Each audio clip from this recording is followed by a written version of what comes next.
To discuss JAL's fate, Lisa Fox, Global Head Strategy of JapanInvest, is here with me. Lisa, thank you so much for coming in the studio. Now, first of all, I wanted to touch actually on China, because we've had such big news overnight which has had an impact on the Asian stock market.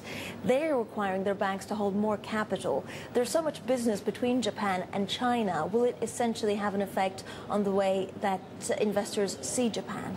Well, absolutely. You can see the effect on sentiment today, and you can see that, for Japan, China is a hugely important market, particularly last year when the rest of the world was in collapse. Really, it was the only market showing any signs of strength. So, of course, Japan moved very quickly to increase its business there. So it's going to be an even more important market in the next few years. So this clampdown by China, potentially, of course, it won't be as negative if it's pushed to its limits, which is unlikely, then it would be negative. But for the time being, it's a dampening effect as we see it. And that we have to watch out on that, and investors have to watch out for that very closely.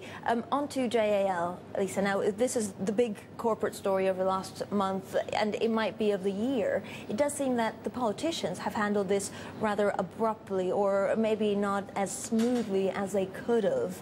Will this, in the end, have an impact on the outcome for JAL?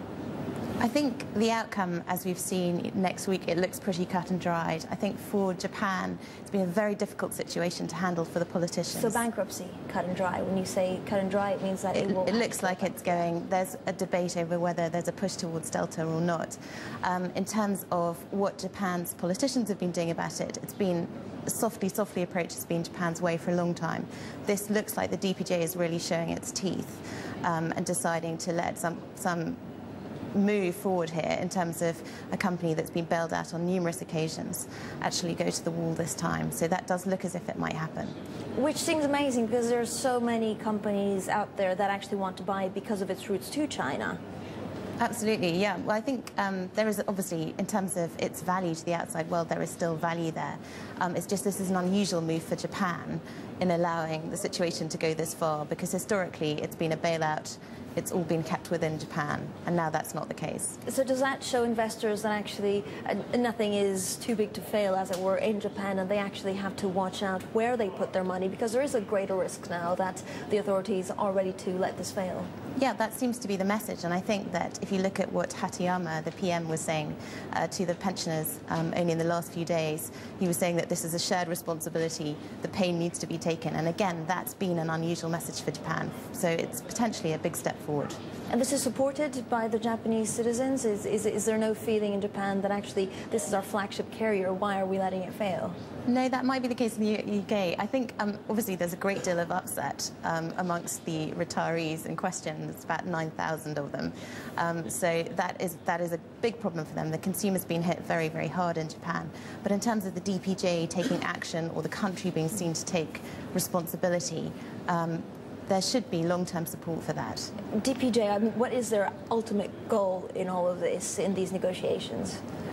Not so much just in these negotiations, but overall, the ultimate goal is to bring Japan out of a deflationary environment where the bureaucrats have held control for a very long period of time, and to perhaps adjust the way that they run Japan on a monetary policy basis and really try and bring it out of the current economic mire and the very big debt situation that it's in. Lisa, now you work for JapanInvest. Does this make it a safer place for investors in Japan, or should investors be a little bit more wary of what's going on in the country? Well, it definitely doesn't make it safe, but it makes it much more interesting. We're potentially at the beginning of what could be a very big bear market rally in Japan, or it could be the beginning of a big structural change in Japan. It's just quite early to tell. But in terms of events like JAL, as we go into the upper house election in the middle of the year, things should start to look clearer and more interesting and more exciting for Japan. And it's certainly very, very good value at the moment. Great. Lisa, thank you so much. Lisa Fox there from JapanInvest.